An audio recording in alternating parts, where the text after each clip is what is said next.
वेगवान आढावा घेऊ। शिरोमणी अकाली दलाचे प्रमुख आणि पंजाबचे माजी उपमुख्यमंत्री सुखबीर सिंह बादल यांच्यावरती नांदेडमध्ये हल्ला झाल्याची धक्कादायक घटना समोर आली आहे। तख्त श्री हजूर साहिब गुरुद्वाराजवळ हा हल्ला झालेला असून त्यानंतर त्यांना उपचारासाठी रुग्णालयात दाखल करण्यात आलं। सुखबीर सिंह बादल हे त्यांच्या पत्नी आणि खासदार हरसिमरत कौर बादल यांच्यासह नांदेड दौऱ्यावरती आलेले होते आणि यावेळी त्यांच्यावरती हल्ला करण्यात आला।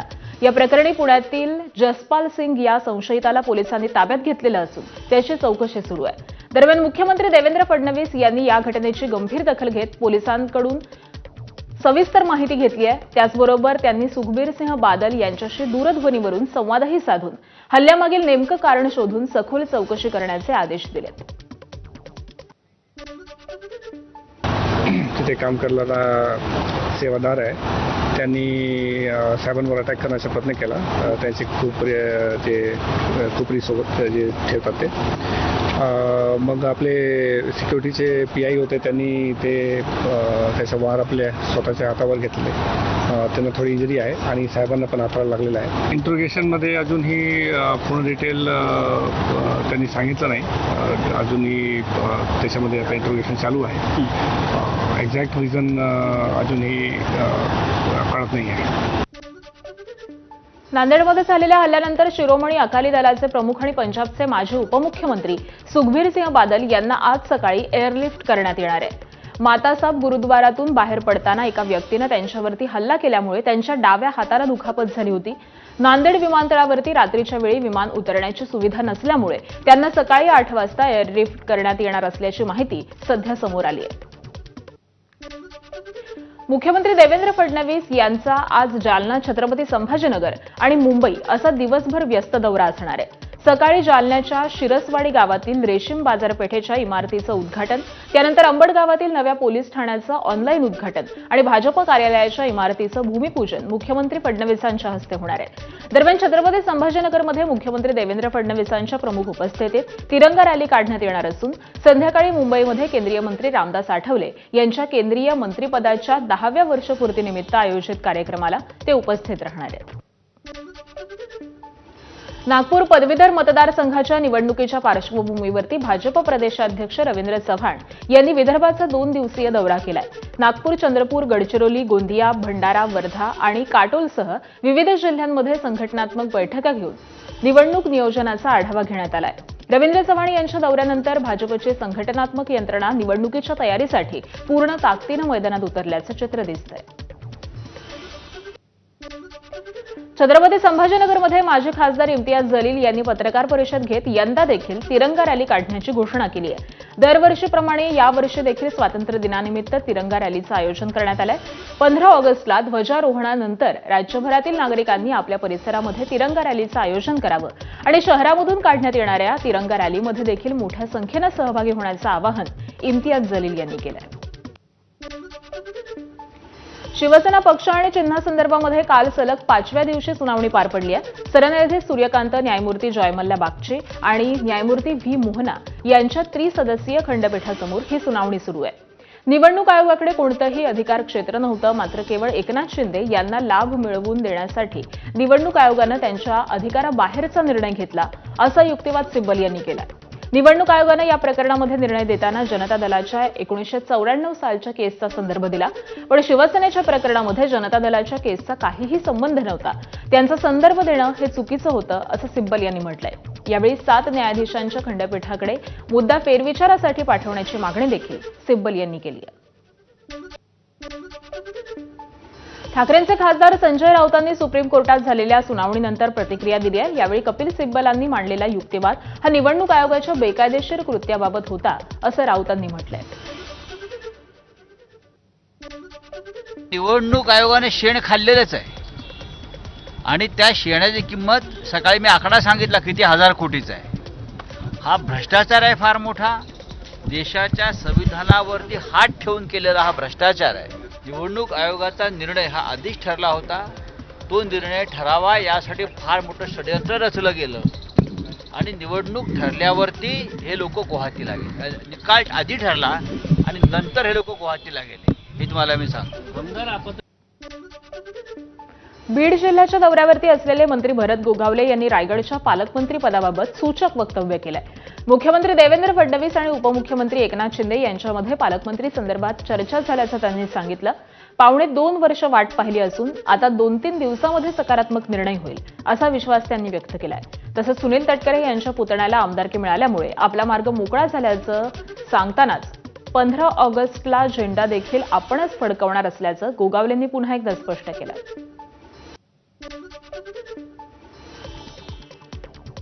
वनमंत्री गणेश नाईक यांनी पुन्हा एकदा अप्रत्यक्षपणे उपमुख्यमंत्री एकनाथ शिंदे यांच्यावरती निशाणा साधलाय. प्रशासकीय काळामध्ये अनधिकृत कामांना चालना देणाऱ्यांची मस्ती उतरवणार असल्याचा इशारा त्यांनी दिला. महानगरपालिकेच्या सभागृहामध्ये भाजपनं घेतलेल्या निर्णयावरती आम्ही नाही तर तुम्हीच तोंडावरती आपटणार आहात असा आरोप देखील त्यांनी शिवसेनेवरती केलाय.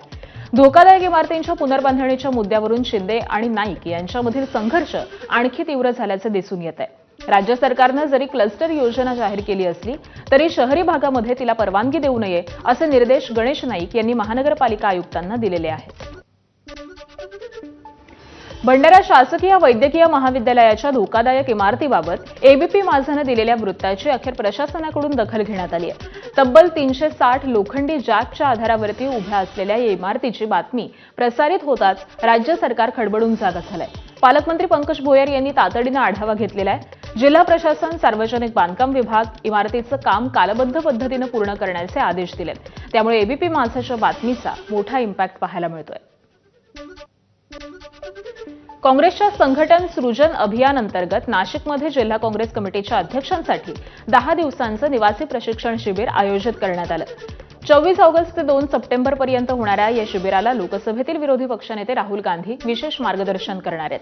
प्रदेशाध्यक्ष हर्षवर्धन सपकाळ यांच्यासह राष्ट्रीय आणि राज्यातील वरिष्ठ नेत्यांची देखील उपस्थिती असणार आहे. या शिबिरामध्ये काँग्रेसची विचारधारा, संघटनात्मक तयारी, आगामी राजकीय आव्हानं आणि नव्या पिढीतील कार्यकर्त्यांच्या प्रश्नांवरती सविस्तर चर्चा होणार आहे.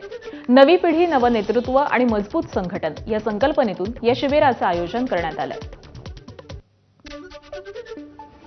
शिवसेना उद्धव बाळासाहेब ठाकरे पक्षाचे नेते आदित्य ठाकरे यांनी नाशिक महापालिकेच्या गटनेता कार्यालयामध्ये ठाकरे सेनेच्या नगरसेवकांची बैठक घेतली आहे.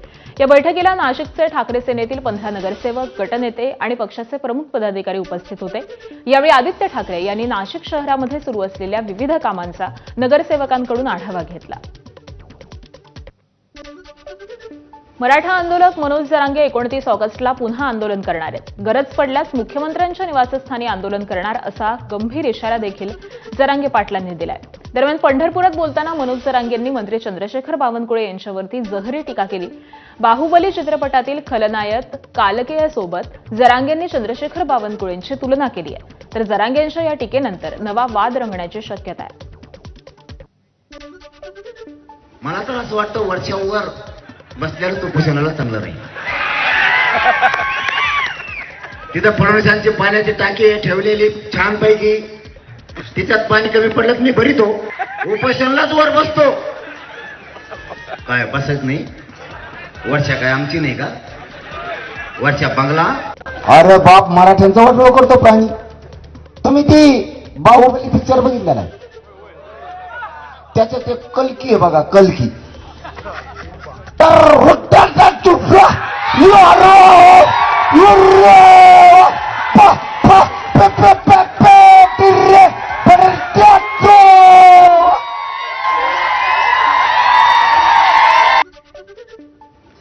मनोज जरांगे यांनी आता मुख्यमंत्र्यांच्या वर्षा निवासस्थानाबाहेर आंदोलन करण्याचा इशारा दिलाय आणि त्यावरती भाजपनं उत्तर दिलंय.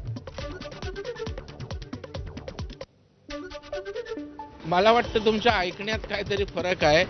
ते वरच्यावर आंदोलन करू असं, कारण त्यांचे आंदोलन वरच्यावर असतात. तर कदाचित ते वर्षावर चुकून आलंय की नाही माहीत नाही. आणि अशा धमक्यांना त्या ठिकाणी खरं म्हणजे काय आम्हाला संघर्ष करायचा नाही, पण असं घुसू बिसू इथे आम्ही पण मुंबईत आहोत ना, आणि वर्षावर तो घुसणं फार लांबचा विषय आहे. त्याने वरच्यावर आंदोलन करत राहावे, पण वर्षावर घुसायची भाषा करू नये. दरम्यान भाजपचे माजी खासदार रामदास तडस यांनी जरांगेंवरती तीव्र शब्दात निशाणा साधलाय. महाराष्ट्रभर तेली आणि ओबीसी समाज रस्त्यावरती उतरणार असल्याचा इशारा रामदास तडस यांनी दिलाय. जरांगे पाटील एक बिंडोक माणूस आहे. त्याला जर मराठा समाजाचं आरक्षण पाहिजे तरी आपण तिथं होत नाही कधी.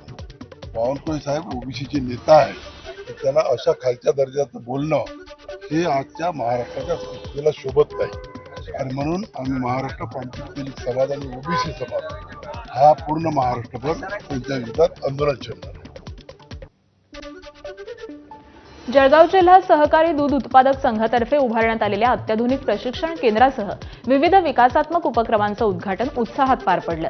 यावेळी जळगाव जिल्हा दूध संघाचे संस्थापक अध्यक्ष तसंच दिवंगत माजी गृहराज्यमंत्री जे.टी. महाजन यांच्या स्मारकाचं लोकार्पण पालकमंत्री गुलाबराव पाटील यांच्या हस्ते करण्यात आलं.